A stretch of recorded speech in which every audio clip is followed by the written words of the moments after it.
پہلا سیموئیل اور اس کا 21واں باب جو 15 آیات پر مشتمل ہے۔ اور داؤد نوب میں اخی ملک کاہن کے پاس آیا، اور اخی ملک داؤد سے ملنے کو کانپتا ہوا آیا اور اس سے کہا، تو کیوں اکیلا ہے اور تیرے ساتھ کوئی آدمی نہیں؟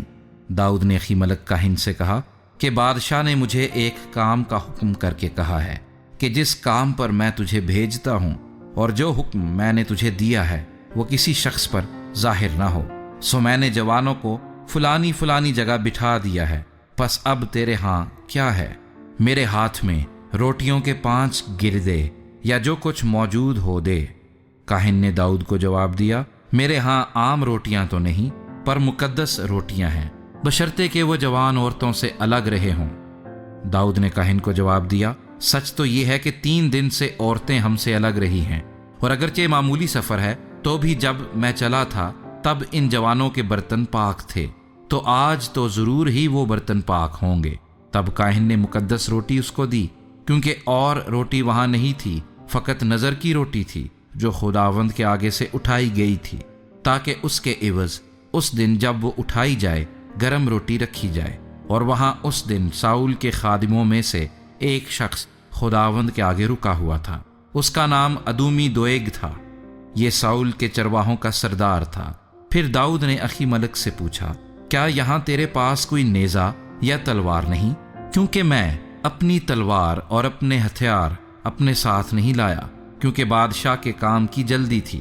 اس کاہن نے کہا کہ فلسطی جولیت کی تلوار جسے تو نے ایلا کی وادی میں قتل کیا، کپڑے میں لپٹی ہوئی افود کے پیچھے رکھی ہے، اگر تو اسے لینا چاہتا ہے تو لے، اس کے سوا یہاں کوئی اور نہیں ہے۔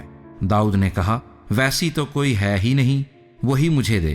اور داؤد اٹھا اور ساؤل کے خوف سے اسی دن بھاگا اور جات کے بادشاہ اکیس کے پاس چلا گیا۔ اور اکیس کے ملازموں نے اس سے کہا، کیا یہی اس ملک کا بادشاہ داؤد نہیں؟ کیا اسی کے بارے میں ناچتے وقت گا گا کر انہوں نے آپس میں نہیں کہا تھا کہ ساؤل نے تو ہزاروں کو پر داؤد نے لاکھوں کو مارا؟ داؤد نے یہ باتیں اپنے دل میں رکھیں اور جات کے بادشاہ اکیس سے نہایت ڈرا، سو وہ ان کے آگے دوسری چال چلا اور ان کے ہاتھ پڑ کر اپنے کو دیوانہ سا بنا لیا، اور پھاٹک کے کواڑوں پر لکیریں کھینچنے اور اپنے تھوک کو اپنی داڑھی پر بہانے لگا۔ تب اکیس نے اپنے نوکروں سے کہا، لو یہ آدمی تو سیڑھی ہے، تم اسے میرے پاس کیوں لائے؟ کیا مجھے سیڑھیوں کی ضرورت ہے جو تم اس کو میرے پاس لائے ہو کہ میرے سامنے سیڑھی پن کرے؟ کیا ایسا آدمی میرے گھر میں آنے پائے گا؟